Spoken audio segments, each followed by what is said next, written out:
Es un reconocido químico teórico mexicano con destacadas contribuciones en química teórica y computacional. Obtuvo su doctorado en el Centro de Investigación y de Estudios Avanzados en 2003. Realizó una estancia postdoctoral en la Universidad Técnica de Dresde, Alemania, de 2003 a 2005. Actualmente es director e investigador de Cinvestav, Mérida, donde ha alcanzado el nivel más alto del Sistema Nacional de Investigadores, SNIP 3. Sus principales áreas de investigación abarcan la química teórica y computacional, el estudio de átomos hipercoordinados planos, la aromaticidad y los cúmulos de boro. Su trabajo consta de 250 artículos publicados en revistas internacionales. Ha graduado 11 estudiantes de doctorado y un factor H de 57. A lo largo de su trayectoria ha sido galardonado con prestigiosos premios, incluyendo el Premio Westman 2004, el Premio de Investigación de la Academia Mexicana de Ciencias en el 2012, el Premio de la Sociedad Química de México 2017 y la Medalla Moschinsky de la UNAM 2019. Su trabajo fue reconocido a nivel internacional al obtener el Premio Walter Kohn en el 2018 por parte del International Center of Theoretical Physics. Fue editor asociado de RCS Advanced de 2016 a 2020. Actualmente es editor asociado de Chemical Science y miembro del comité editorial de ENSWAN Chemie International Journal of Quantum Chemistry, Journal of Computation Chemistry y Chemify Chem.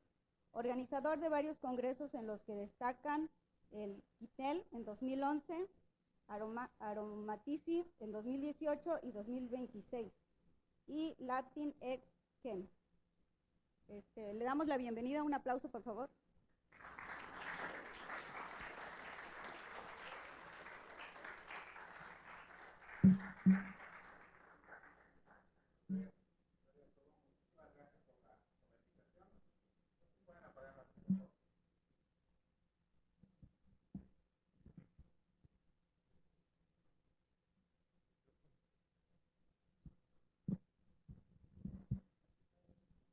Bueno.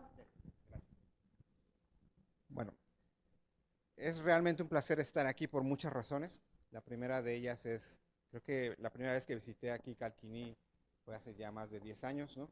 Y me da gusto todos los avances que han tenido en años recientes. De hecho, uno de mis colaboradores más cercanos, Filiberto, que dio la primera charla, él estuvo trabajando aquí y es por ello que conozco bastante bien el sistema. Bueno, y además me da gusto de la calidad de las charlas que se han dado, porque les han dado una perspectiva bastante amplia de lo que es la mecánica cuántica y su influencia, por ejemplo, en materiales, o la charla de hace un rato donde han hablado de qué es lo que pasa con la mecánica cuántica en el universo, ¿no? Y bueno, el impacto que ha tenido la mecánica cuántica en la química también ha sido bastante grande, ¿no? Entonces yo me voy a enfocar en esa parte, ¿no? Y bueno, y todo esto ha evolucionado. De hecho, lo voy a tratar de discutir en términos históricos, ¿no? Pero todo esto ha ido evolucionando y ahora se ha mezclado toda esta parte de química con la parte de mecánica cuántica y lo que es ahora inteligencia artificial, ¿no?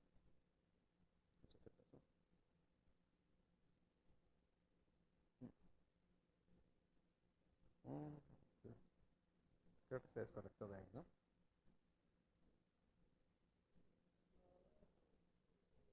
Es el proyector, creo, ¿no?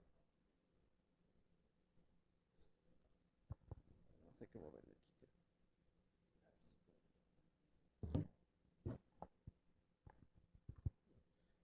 Bueno, gran parte de la influencia que ha tenido la mecánica cuántica dentro de la química es, ¿por qué? Porque precisamente lo que decían hace rato, es la descripción de sistemas muy pequeños. ¿Y qué más pequeño que una entidad molecular, ¿no? Ya sea átomos, moléculas, o de alguna forma quizás sistemas un poco más grandes como pueden ser algún polímero, alguna proteína, ¿no? Entonces, en este momento, nosotros tenemos todas las herramientas matemáticas para poder resolver las ecuaciones que Vamos a hablar un poco de ellas y que de alguna forma las podemos resolver incluso en una computadora tan sencilla como estas, ¿no? Entonces, veamos si se puede resolver. Ese proyector se apagó, ¿verdad? Ya fueron demasiadas charlas, ya se cansó. Ya. Esto es un boicot.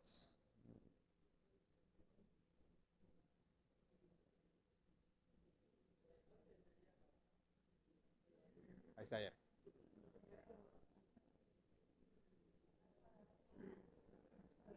Listo.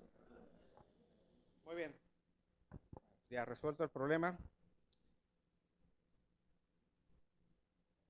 Creo que parte del problema. Ahora ya no se mueve.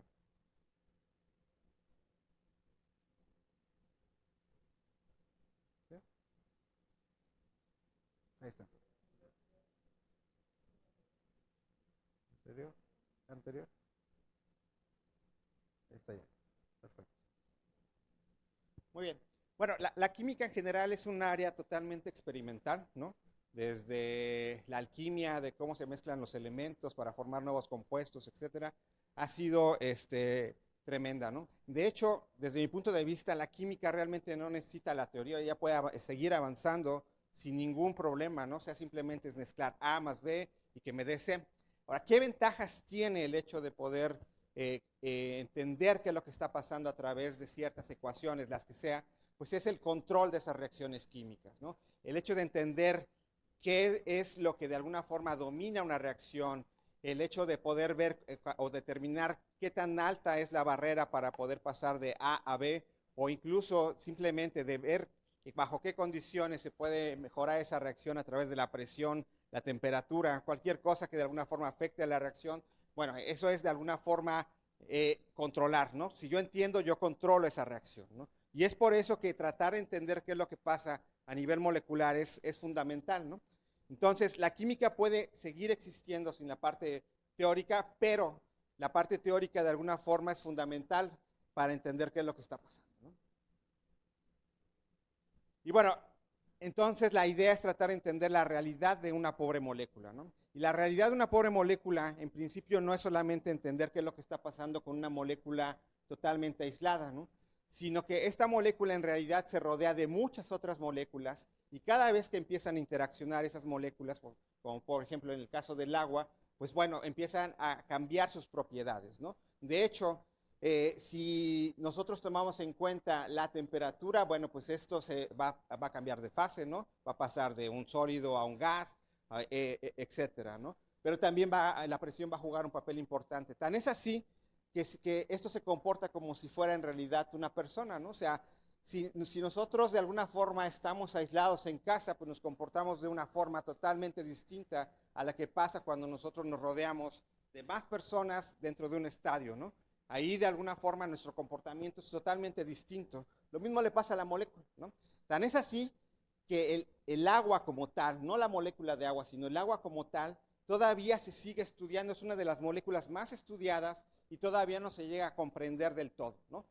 Todavía hasta 2019, 2020 aparecieron artículos en Science y Nature, que son de las revistas más importantes en química, tratando de explicar el comportamiento del agua, ¿no? O sea, se sigue estudiando porque realmente todavía no alcanzamos a entender qué es lo que pasa con este sistema, que en principio es tan sencillo, ¿no? Bueno, y si ahora nos vamos a sistemas más complejos, como puede ser cómo es que de alguna forma interacciona un sistema biológico, cómo es que las proteínas y de alguna forma los rotores químicos que se forman interactúan con un sistema celular, las paredes celulares, pues esto se vuelve todavía más complejo, ¿no? Pero no dejan de ser entidades químicas, ¿no? Donde básicamente lo que está pasando es que están formando puentes de hidrógeno, donde la luz de alguna forma interactúa con las moléculas y cambia la estructura y se empiezan a formar nuevos enlaces químicos, se rompen, etcétera, y todo eso precisamente tiene que ver con el hecho de que estos sistemas se conforman de átomos de sistemas muy pequeñitos, y esto de alguna forma lo podemos entender a través de lo que es la mecánica cuántica, ¿no? Entonces, bueno, digamos que ya hay toda una parte de la historia que de alguna forma Jackie ya explicó, ¿no? O sea, y que también Filiberto mencionó, ¿no? Todo lo que tiene que ver con el descubrimiento de la mecánica cuántica. Y bueno, es de hecho lo que estamos festejando, pero voy a empezar la historia un poco más adelante, ¿no? A partir de más o menos 1924, cuando de Broglie, de alguna forma, lo que hace es explicar el comportamiento de un electrón, ¿no? En principio se pensaba que el electrón es solamente una partícula, ¿no? Es decir, que de alguna forma va a ser una esferita, solamente se va a comportar como una esfera, ¿no? Si es como una esfera y nosotros de alguna forma la hacemos atravesar a través de una rendija, ¿no? Imagínense que tenemos una pared y solamente una rendija, y a través empezamos a disparar electrones, ¿no? Como si fuera una pistola de gotcha. Lo que va a pasar es que en realidad solamente aquellas que vayan en cierta dirección van a ser las que van a atravesar, y se va a formar un patrón muy bien definido, ¿no? Solamente una línea básicamente, ¿no? Si ahora coloco dos ranuras, ¿no? Lo que va a pasar es que en principio si se comportaran como partículas, pues en realidad voy a tener aquí solamente dos señales que se van a estar formando, ¿no? Pero algo pasó, o sea, cuando planteó se planteó este experimento, lo que va a pasar es que en realidad el electrón no se va a comportar solo como una partícula, sino también se comporta al mismo tiempo como una onda, ¿no? Y cuando de alguna forma una onda se hace atravesar por un par de rendijas, lo que pasa es que hay un patrón que se va a formar de difracción, y lo que vamos a tener es una serie de señales. Ya no van a aparecer solo dos señales, sino varias señales aquí, ¿no? Este es el experimento que de alguna forma demostró que el electrón se comporta al mismo tiempo como una partícula y como una onda, ¿ok? Y es más, todavía se complica más, porque si aquí colocan un observador, un ojo, digamos, ahí, lo que van a notar es que ese observador va a alterar la realidad, ¿ok? Entonces depende si hay un observador, se va a comportar como partícula; si quitamos el observador, se comporta como partícula y como onda, ¿no? O sea, ese es el tipo de comportamientos que tiene que ver precisamente con la mecánica cuántica, ¿ok? Eso fue más o menos en 1924. Y bueno, en esa época pues se difundió, ¿no?, el trabajo de Broglie, y uno de los que precisamente estuvo interesado es precisamente Schrödinger, ¿no? Schrödinger lo que hizo fue exponer ante sus colegas el trabajo de Broglie, y bueno, al exponerlo, pues empezó a hablar de lo que era una onda, ¿no?, para poder describir el comportamiento anterior, ¿no? Dio su charla completa ante un auditorio como este, y al final hubo muchas preguntas, y hubo una en particular que le llamó la atención, ¿no? Él lo que preguntó, o alguien preguntó, que cuál era la función de onda que describía ese comportamiento, ¿no? Y pues él no tenía la más mínima idea, ¿no? Él simplemente había de alguna forma estudiado el artículo de Broglie, pero el artículo de Broglie no describe esa función de onda para poder entender el comportamiento de ese electrón, ¿no? Bueno, eso fue en septiembre, más o menos. En septiembre es cuando se inician las clases en lo que es Europa, sobre todo en Alemania. Y bueno, en diciembre él retoma ese trabajo, ¿no? Lo retoma al salir de vacaciones. Se encierra con su mujer. Bueno, él era tremendo, después no me pregunten por qué, pero él era tremendo en el sentido de que no solamente fue con su esposa, sino también fue con alguien más, ¿no? Se encerró 3 semanas y planteó los 3 artículos más importantes de la mecánica cuántica, ¿no? En solo 3 semanas resolvió el problema. Creo que se volvió a apagar ya está caliente, ¿no? Bueno, pues no sé si podamos intentarlo de nuevo. Exacto. Sí, si no, a lo mejor proyectarlo aquí en la tele, ¿no?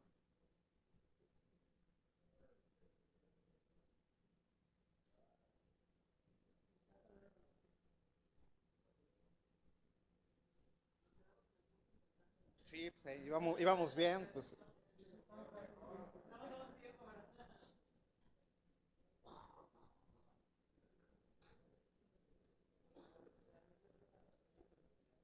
Sigo contando para que no pase nada, ¿no? Entonces,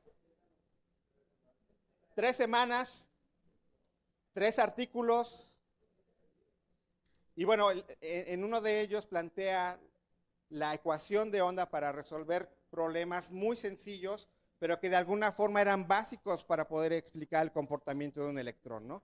Y uno de ellos es precisamente el átomo de hidrógeno, ¿no? El átomo de hidrógeno, pues es el átomo más pequeño, es solamente un protón, un electrón, y él lo describe, encuentra la función de onda, y bueno, y con ello de alguna forma plantea cómo es posible describir no solamente un electrón, sino cualquier partícula pequeña, ¿no? De hecho, a la par hay otra escuela. Vamos a ver que esto es a partir de una función de onda que esto que está aquí se va a llamar hamiltoniano. Ahorita voy a explicar qué es eso, ¿no? Y bueno, lo que hace es simplemente es plantearlo de una forma distinta, ¿no? Que es la escuela de Heisenberg, ¿no? Pero bueno, regresando aquí al punto, pues bueno, él lo que plantea es que entonces este bicho que está aquí, matemático, le va a llamar la función de onda, y este es un operador que le llama hamiltoniano. Olvídense de cómo se llama. Lo único que es importante es que este es como una especie de oráculo que va a extraer la información importante, en este caso la energía de esta función de onda, ¿no? Entonces, la función de onda contiene toda la información de un sistema, absolutamente toda, ¿no? Si somos capaces de construir un operador el cual obtenga la información de dónde ustedes viven, ¿no? Si ustedes tienen una función de onda, dónde viven, cuál es el color de su casa, entre qué cruces está, cuándo van a desayunar, todo eso está aquí en esta función de onda. Solo hay que saber cómo extraerlo. Y en este caso en particular, este hamiltoniano lo que hace es preguntar a la función de onda cuál es tu energía, ¿no? ¿Sale? Eso es todo lo que hace, ¿no? Y bueno, y lo importante es que además te da la misma función de onda, ¿no? Parece algo sencillo, son ecuaciones diferenciales, pero son ecuaciones diferenciales complejas. Esta entidad aquí es también, al mismo tiempo de que tiene toda la información, por lo mismo es que es compleja desde el punto de vista matemático, pero también compleja porque depende de muchas coordenadas, ¿no? Mientras más partículas haya, ya sea electrones, protones, o si ya hablamos de sistemas más grandes, átomos, más compleja va a ser porque va a depender de cada una de las coordenadas de esos sistemas, ¿no? Bueno. Uno de los efectos más interesantes precisamente es el efecto túnel, ¿no? El efecto túnel lo que va a hacer, de hecho apenas les dejé la tarea a los chicos que están aquí de maestría, ¿no? Que resolvían la ecuación para el efecto túnel. El efecto túnel es, en pocas palabras, un efecto que también solo lo vemos en sistemas muy pequeñitos, ¿no? Si yo agarro una pelota y la aviento contra la pared, ¿qué va a pasar con esa pelota? Va a rebotar, ¿no? ¿Sale? Bueno, en un sistema pequeñito eso no siempre pasa. O sea, hay la probabilidad de que la pelota rebote, pero al mismo tiempo que la pelota cruce, ¿ok? Y eso va a depender del tamaño de la barrera, ¿ok? Si son barreras muy grandes, quizás la probabilidad sea muy pequeñita, pero si la barrera no es tan grande, pues va a existir una probabilidad de que atraviese esa barrera. Eso no pasa en el mundo de las cosas macroscópicas, solo pasa en el mundo de las cosas microscópicas, ¿no? ¿Sale? Y bueno, y otra cosa importante aquí que también depende de la masa, o sea, mientras más grande sea la masa, la partícula, mientras más masiva sea, pues va a ser menos probable que esto suceda, ¿no? Entonces, para átomos de hidrógeno en particular, pues esto va a pasar, ¿no? Va a atravesar esta barrera, ¿no? Entonces, por ejemplo, si ustedes están trabajando con hidrógeno, ¿no? Que ahora está muy de moda para todo esto de los autos, etcétera, pues hay un problema grave, ¿no? Porque de forma automática se va a salir de los contenedores, ¿no? No lo van a poder evitar, ¿no? De forma cuántica, esto cruza las barreras y es por eso que también que se fuga, ¿no? El helio también se fuga y de hecho se está descubriendo que esto no solamente pasa para átomos de hidrógeno, de helio, sino también para átomos de carbono, por ejemplo. Hay muchas reacciones donde involucra al carbono y donde se está viendo que no se puede explicar esas reacciones sin este efecto túnel, ¿no? Entonces, este efecto túnel solo es cuántico, es decir, solamente pasa para sistemas pequeñitos y es el hecho de poder atravesar barreras, ¿no? Otro efecto interesante también, bueno, esto es la resolución de esa función de onda, ¿no? Simplemente son lo que llamamos orbitales, ¿no? Ustedes en química vieron lo que es el orbital S. Aquí les muestro el orbital S, los orbitales P, los orbitales D, F, etcétera, ¿no? Y esto es básicamente la resolución o parte de la resolución de esa función de onda bajo ciertas condiciones, ¿no? Y bueno, no voy a complicar más las cosas, ¿no? Bueno, más o menos en 1927 se da la primera aplicación a la química, ¿no? Y son dos tipos, Heitler y London, los que aplican esta mecánica cuántica para un problema que quizás químicamente es más interesante que el átomo de hidrógeno, que es el H2, ¿no? La molécula de hidrógeno, ¿no?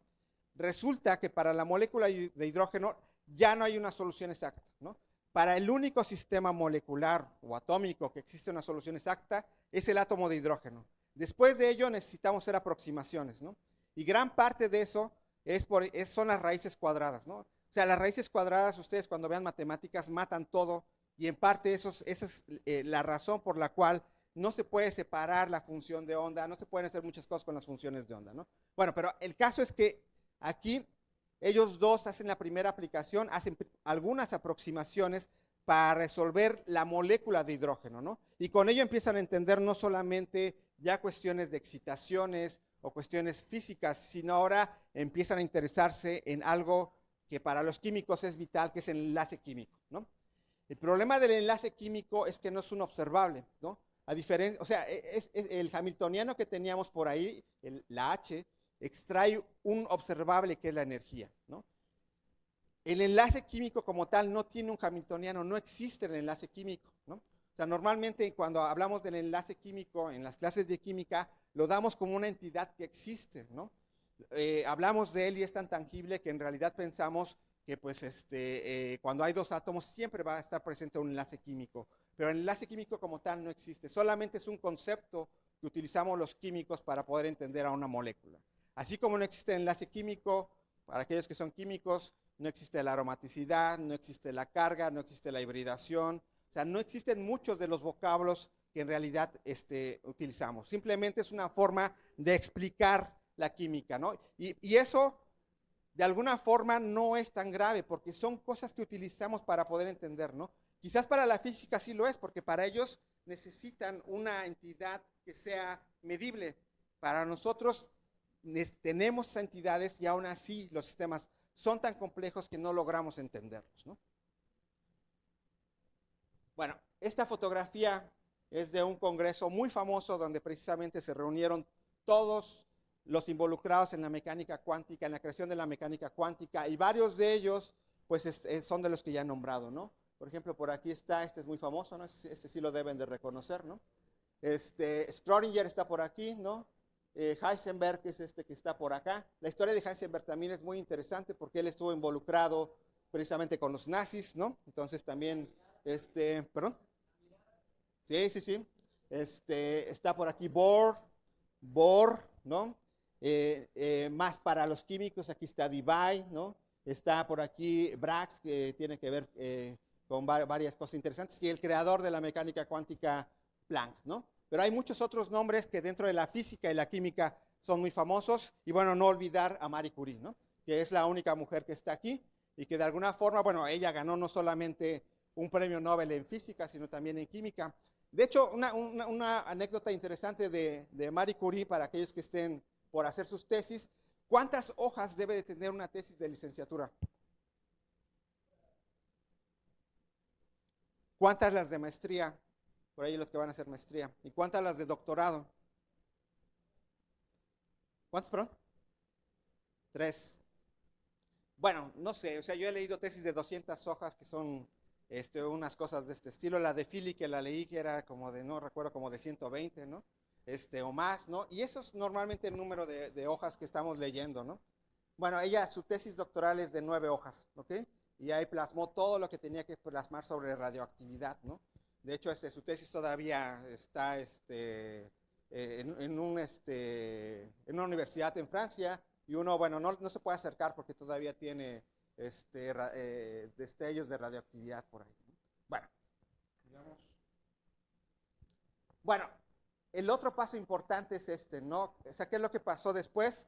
Pues ya teníamos parte de la descripción de los sistemas moleculares, pero faltaba una cosa importante que es el spin, ¿ok? O sea, el spin va a ser básicamente una particularidad de esas, de los sistemas moleculares, pero con la mecánica cuántica descrita por Heisenberg o por Schrödinger no es posible obtener el spin, ¿no? Se coloca a posteriori, ¿no?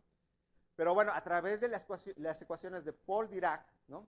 es como de alguna forma al resolverlos, ahora sí se obtiene el spin, ¿no? Después podemos hablar del spin más a detalle, pero bueno, lo interesante es que Paul Dirac era todo lo contrario de Schrödinger, ¿no? Él era un tipo muy introvertido, ¿no? Era un genio, de hecho hay un libro muy interesante que se llama El hombre más extraño del mundo, ¿no? Y bueno, es un libro bastante grueso, pero es muy, muy ameno de leer. Y ahí te explica toda la vida de Dirac, ¿no? Y una de las cosas más interesantes es cuando él es nominado o le avisan que ya va a ganar el Nobel, él dice que no, o sea, que él no quiere el Nobel, ¿no? No quiere ir a recibirlo porque, bueno, pues tiene fobia a la gente, ¿no? Y quien lo convence es su asesor, ¿no? Su colega, donde le dice básicamente que si no lo va a recibir, pues se va a volver todavía más famoso y pues va a haber más gente que lo quiera entrevistar. Y es en ese momento que acepta recibir el premio Nobel, ¿no? Por la guerra y por todo, Dirac, aunque su contribución fue después, recibe el premio Nobel al igual que Schrödinger, ¿no? Y bueno, Schrödinger iba con la esposa en turno, con su amante, y él iba con su mamá, ¿ok? Fue a recibir el premio Nobel con su mamá, ¿no? Entonces eran totalmente opuestos ellos dos, ¿no? Pero bueno, en la química, en la física, él hace una aseveración muy interesante, ¿no? Perdón por colocarlo en inglés, pero él lo que dice es que para este momento ya estaban todas las ecuaciones matemáticas para describir la física de un sistema químico. Es decir, ya podíamos describir cualquier sistema químico, ¿no? Y normalmente hasta ahí se queda la frase, ¿no? O sea, son ecuaciones muy complicadas, etcétera, y hasta aquí normalmente es donde colocan, lo citan, ¿no? Pero él extiende esta frase, o sea, se saca de contexto, porque lo que dice es que sí podemos describirla, pero para poderla describirla tenemos que hacer algunas aproximaciones, ¿no? Y es ahí donde realmente empieza lo que es la química cuántica, es tratar de encontrar esas aproximaciones a las ecuaciones, ya sea de Heisenberg, ya sea de Schrödinger, ya sea de Dirac, para tratar de resolver esas ecuaciones. No son sistemas sencillos y por eso es que utilizamos parte de supercómputo o de computadoras para poder resolver todas esas ecuaciones, ¿no?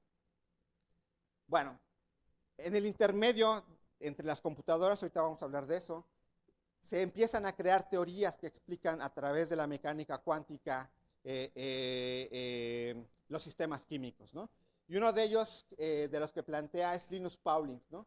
Linus Pauling se rodea de muchos físicos, pero es el primero que realmente se interesa por la parte química, ¿no? O sea, ya tratar de entender las entidades químicas, ¿no?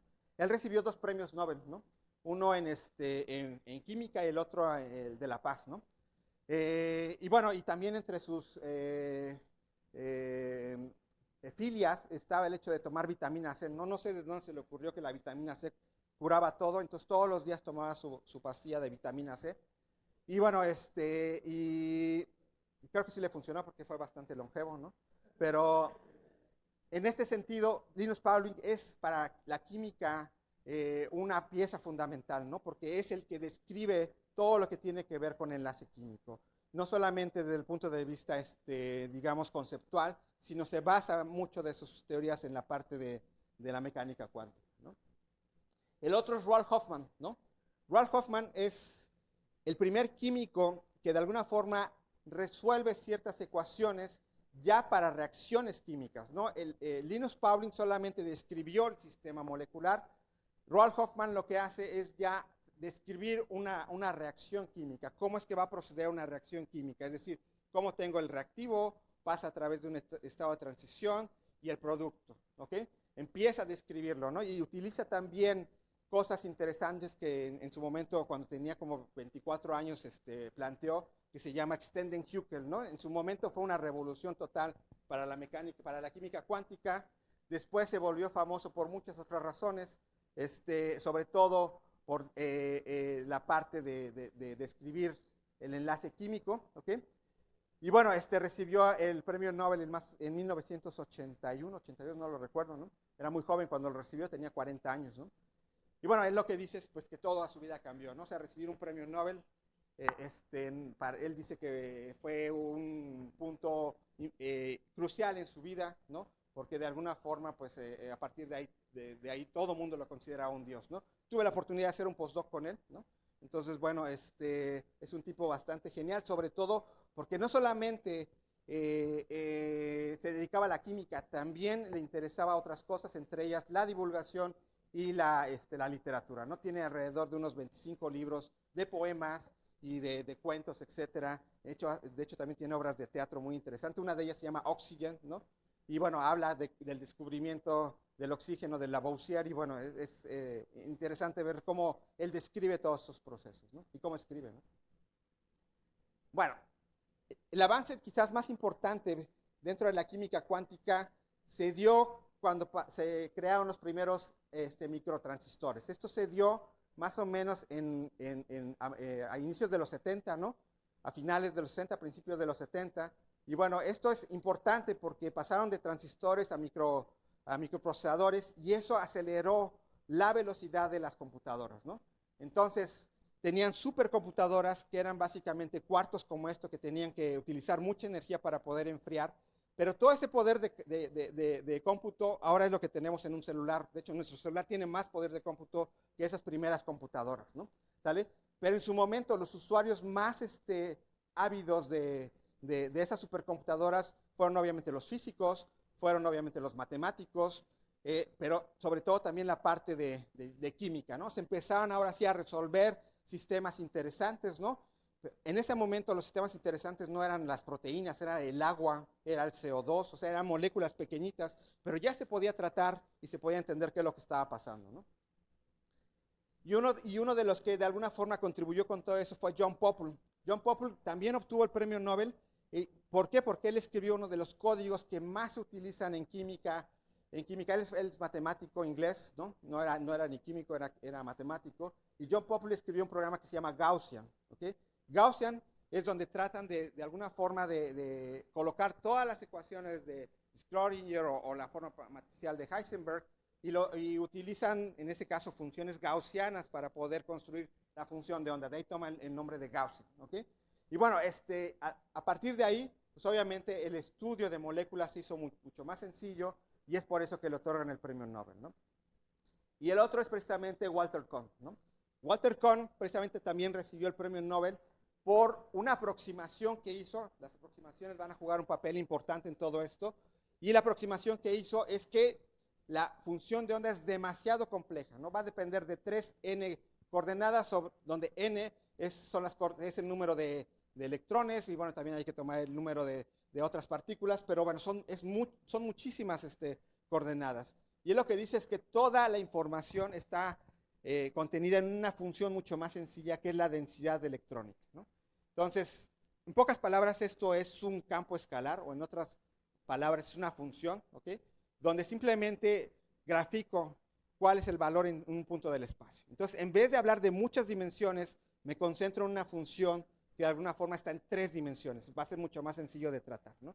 Y entonces con ello ahora podemos hacer cálculos ya no de sistemas como el agua, sino ahora ya podemos hacer cálculos con cientos de átomos, ¿no? Casi miles de átomos. Y eso aceleró muchísimo y por eso es que le dieron el premio Nobel a Walter Kohn. ¿Ok? Bueno. Entonces, bueno, en su momento, como dije, tratábamos sistemas muy pequeñitos, la molécula de agua, describir correctamente el ángulo entre los átomos de hidrógeno, oxígeno, hidrógeno, si hay un par libre, cómo va a reaccionar. A eso se dedicaban en los 60, 70, 80, ¿no? Y después, pues ya podemos tratar sistemas más complejos como el DNA, ¿no? En este momento ya podemos calcular sistemas como proteínas, podemos calcular sistemas biológicos tan interesantes como ¿no? Pero incluso los últimos cálculos que se han hecho ya se pueden tratar virus, ¿no? ¿Sale? Parte de la aceleración para la generación de las vacunas se debe precisamente a que se empezaron a probar un montón de fármacos a nivel teórico, a nivel de computadora, se veía si funcionaban, y si funcionaban eran los que probaban, ¿no? ¿Sale? Entonces, voy a hablar un poco más adelante de eso, pero esa es parte de lo que se está haciendo ahora, ¿no? ¿Sale? Entonces, bueno, ahora también podemos tratar sistemas como metales, ¿no? Baterías, se pueden diseñar nuevas baterías, estar cambiando el tipo de ligantes o el tipo de material que se utiliza para todo esto, o también, como había mencionado, para sistemas biológicos, ¿no? Pero quizás una de las aplicaciones más importantes es en la industria farmacéutica, ¿no? En la industria farmacéutica todo lo que les he mencionado es vital, ¿no?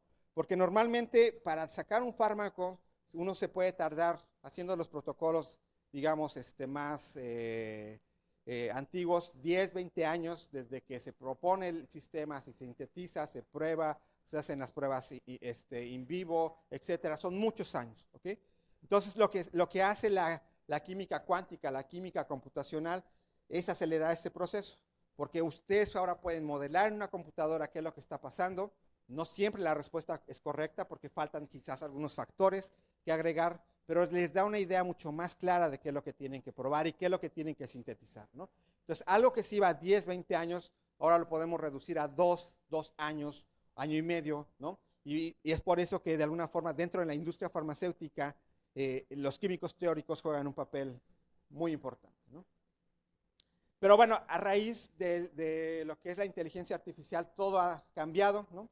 Ahora hay demasiada información que hemos ido acumulando con los años, tenemos millones de espectros, tenemos la información de 32 millones de compuestos orgánicos, es decir, sistemas que están formados carbono, hidrógeno, nitrógeno, azufre. Entonces tenemos mucha información, ¿no? Entonces, ahora, ¿cómo compilamos esa información para crear nuevos materiales? Entonces, ahora lo que está de moda es calculamos, utilizamos la mecánica cuántica, la química cuántica, y entonces empezamos a generar bases de datos para poder predecir no solamente fármacos, sino ahora nuevos materiales o incluso nuevas moléculas, es decir, sistemas que tengan una propiedad que de alguna forma nos llame la atención, ¿ok? Entonces, bueno, es por ello que ahora no solamente se utiliza las computadoras para poder hacer o calcular esas propiedades, sino ahora también para colocar bases de datos y tratar de ver cómo poder extraer información de ahí, ¿no? Tan es así que en los últimos 5 años el número de artículos que se recibían de química teórica ya no son cálculos en Gaussian, no cálculos de este estilo, ¿no? Casi el 50% son aplicaciones de la inteligencia artificial a este tipo de sistemas, ¿no?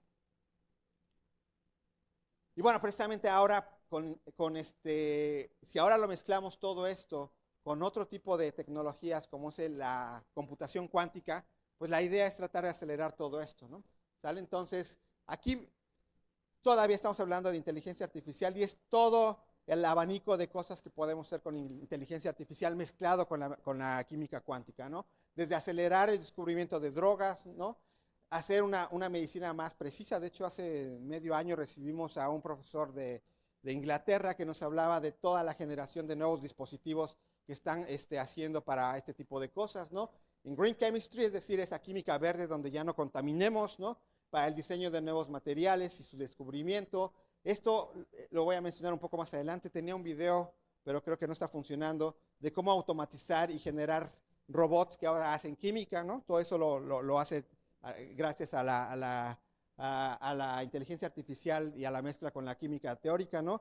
Y ahora lo que estamos también haciendo es integrando todo esto de Big Data para poder obtener nuevos sistemas moleculares, ¿no? El año pasado, si recuerdan, los premios Nobel, tanto en física como en química, pues los ganó Google, ¿no? O sea, arrasaron con los premios Nobel. Precisamente el premio Nobel en química se dio gracias a este proyecto que se llama AlphaFold, ¿no? AlphaFold fue creado, varias personas, un grupo grande, ¿no? Pero uno de ellos fue un investigador que en realidad a sus 12 años era un ajedrecista, ¿no?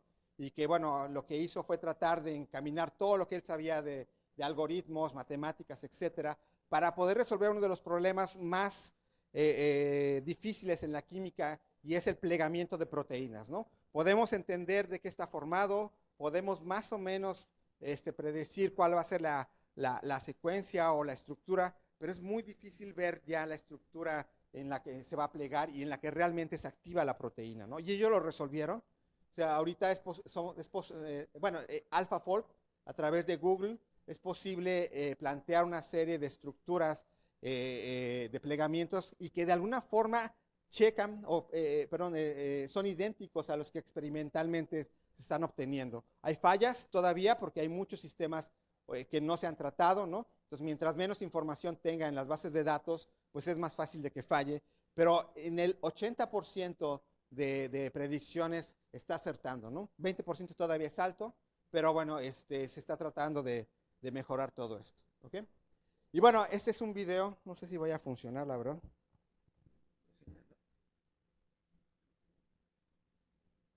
No. Pero bueno, el video, ahorita se les puedo pasar la liga, es la creación de estos robots que de alguna forma ya pueden manipular, pero van más allá de simplemente manos que pueden hacer las reacciones, sino que el mismo robot puede tomar decisiones, ¿no? O sea, es decir, si yo tengo una serie de sistemas, ¿no? Igual se está jalando. Una serie de sistemas, el robot lo que va a hacer es decidir en algún momento cuál es la mejor combinación y las mejores condiciones, ahí están, y las mejores condiciones para poder crear todo esto, ¿no? Esto está en Inglaterra, está en Canadá, está en Estados Unidos, está en Japón, ¿ok? Nosotros íbamos a tener el primer robot aquí, y bueno, no quiero decir por qué nos quitaron, pero, bueno, no quiero hablar más del gobierno, pero fueron 130 millones de pesos lo que teníamos para este proyecto y al final de cuentas no se pudo hacer, ¿no? Pero teníamos todo porque tenemos el conocimiento para hacer todo esto, ¿no? ¿Sale? Es realmente genial lo que están haciendo ahora en este tipo de cosas, ¿no? Él es Andy Cooper, él es el editor en jefe de Chemical Science, una de las revistas más importantes en las cuales yo soy editor asociado. Y bueno, Andy precisamente lo que hace es crear no las combinaciones, sino todo el robot y todos los algoritmos para poder empezar a mezclar cosas y crear nuevos materiales, ¿no? Todo lo que mencionaban de crear nuevos materiales en 2D, él lo está haciendo pero con robots, ¿ok? Tratando de crear cosas nuevas a partir de todo esto. ¿Ok? Y bueno, para esto necesitamos poder de cómputo, ¿no? Y mucho poder de cómputo, ¿ok? En México se ha hecho un esfuerzo tremendo para tener computadoras. En la UNAM se tenían computadoras excelentes, pero bueno, en los últimos años ha sido muy difícil de renovarlas, ¿no? Aquí en Mérida, en Simvestab Mérida, teníamos, se supone, en su momento, la computadora más rápida de Latinoamérica. Ese premio o distinción duró 3 semanas, ¿no?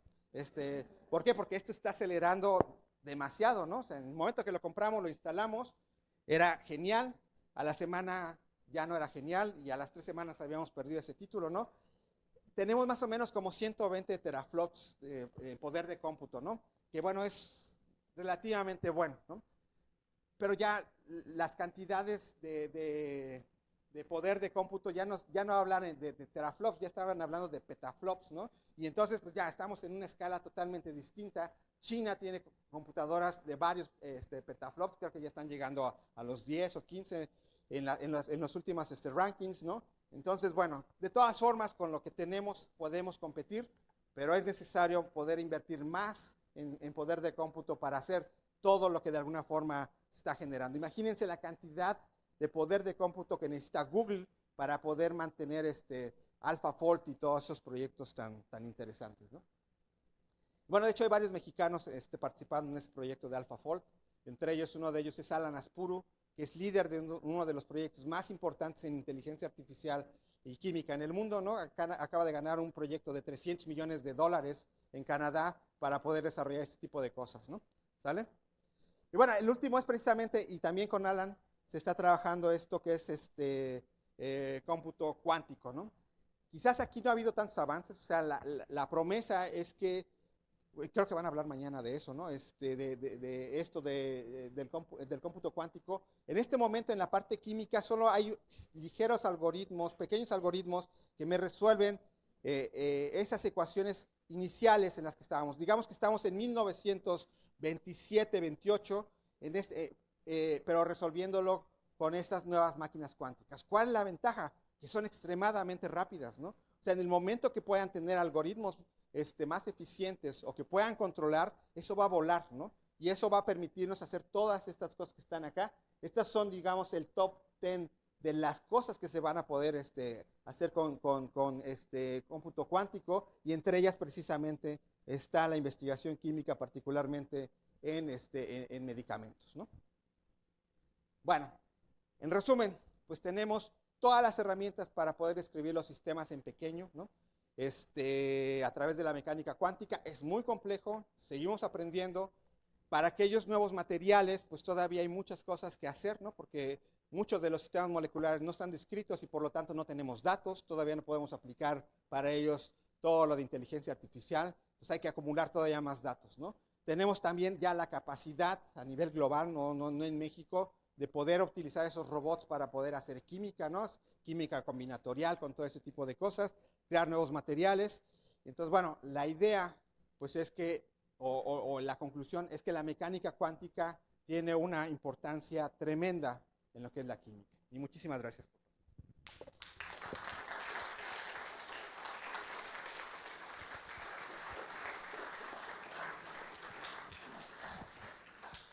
Me pueden preguntar de cualquier cosa menos de las amantes de Schrödinger, eso no voy a dar más detalles.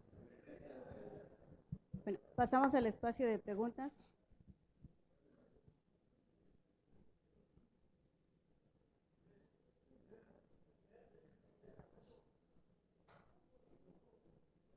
¿Alguien desea hacer alguna pregunta?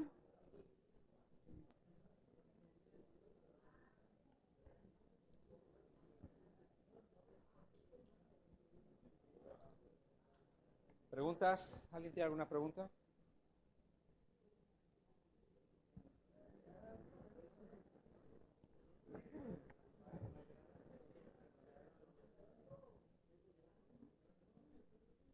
¿Cuánto poder de cómputo se necesita para, por ejemplo, hacer lo de Alpha 3, AlphaFold 3?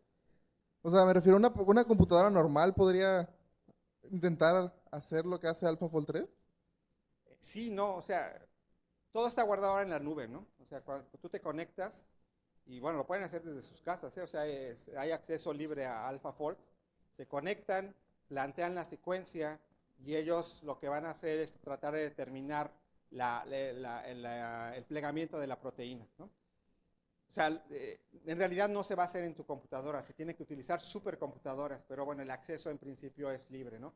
AlphaFold 1 y 2, que son los proyectos originales, están ahorita disponibles. AlphaFold 3 creo que ya cuesta, ¿no? Pero de todas formas, es una herramienta interesante. Sí se requiere mucho poder de cómputo. ¿Cuánto? Depende de la proteína, ¿no? Si es pequeña, grande, qué tan compleja esté, etcétera, ¿no?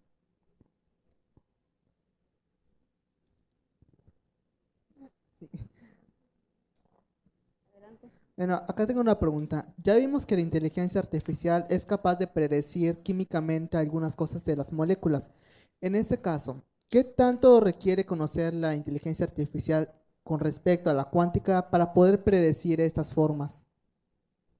Es una muy buena pregunta, ¿no? O sea, de alguna forma, tenemos bases de datos para poder entender el comportamiento de los sistemas moleculares, pero también hay inteligencias artificiales que lo que están haciendo es crear código para poder resolver esas ecuaciones que de alguna forma es difícil crear, ¿no? O sea, ver opciones para poder crear todo esto, ¿no? Entonces sí, es muy interesante porque al final de cuentas ya no solamente la inteligencia artificial está prediciendo cosas que de alguna forma ha aprendido o que tiene conocimiento para poder extrapolarlo a otros, sino que ahora está tratando de generar código en sí para acelerar ese tipo de cosas, ¿no? ¿Sí? Entonces, sí, o sea, la máquina sigue aprendiendo y yo creo que en pocos años vamos a tener un código que va a ser más robusto que Gaussian o que muchos de los que existen en el mercado, que va a estar creado, ¿no? Tan es así lo que está desarrollando también Filiberto, son potenciales que de alguna forma se están entrenando para poder resolver sistemas que de alguna forma en este momento son difíciles de describir, ¿no? Gracias. Sí, buenas tardes. ¿Qué tal? Una duda. Platicó mucho sobre aproximaciones, ¿no? Entonces, mi pregunta va más allá de qué el porcentaje, ¿no? De aproximación de lo que se predice teóricamente a la realidad. Ya. El problema son los modelos, ¿no? O sea, todas nuestras teorías no son completas por definición, ¿no? Les falta algo, ¿no? Entonces, utilizamos modelos para tratar de explicar. Si ese modelo me describe correctamente el sistema, pues bien, ¿no? Pero quizás no lo haga, entonces tengo que agregar cosas a ese modelo para poder ver si hay algo que está interaccionando, ¿no? Por ejemplo, quizás una molécula aislada me dé bien en un porcentaje, ¿no? pero yo quiero una precisión más alta, entonces quizás para ello tenga que colocar no una molécula, sino 2 moléculas, ¿no? Quizás el comportamiento no dependa del número de moléculas, sino dependa de la presión. Entonces tengo que ahora considerar la presión. Es decir, cada vez voy a ir complicando mi modelo para tratar de obtener mejores resultados. Eso es en cuestiones digamos, de propiedades o de factores externos, ¿no? Pero en la misma ecuación yo puedo ir haciendo aproximaciones cada vez más precisas para poder entender un sistema molecular, ¿no? Mientras más preciso sea, más caro va a ser el cálculo, ¿no? Puedo hacer un cálculo aquí en segundos, pero a lo mejor necesito una precisión de 0.2 kilocalorías en una reacción química, entonces necesito métodos mucho más precisos, pero eso ya no me va a costar 2 segundos, me va a costar quizás 2 semanas, ¿no? Entonces depende de lo que yo quiera obtener, ¿no? Entonces, en otras palabras, pues depende de lo que yo quiera resolver, ¿no? El modelo que voy a aplicar y qué tantas variables le voy a colocar a ese modelo, ¿no?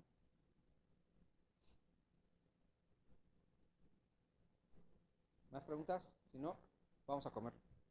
Bueno, muchas gracias.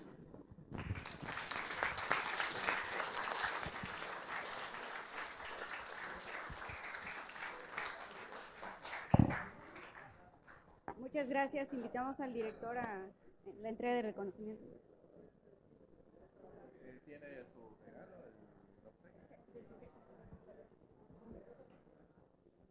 Gracias, doctor Merino, por su valiosa participación como exponente en el evento Revolución Cuántica, Ciencia, Tecnología y Futuro, celebrada los días 3 y 4 de abril en la conferencia titulada La química cuántica en tiempos de la inteligencia artificial y la computación cuántica, Calquini, Campeche, abril 2025.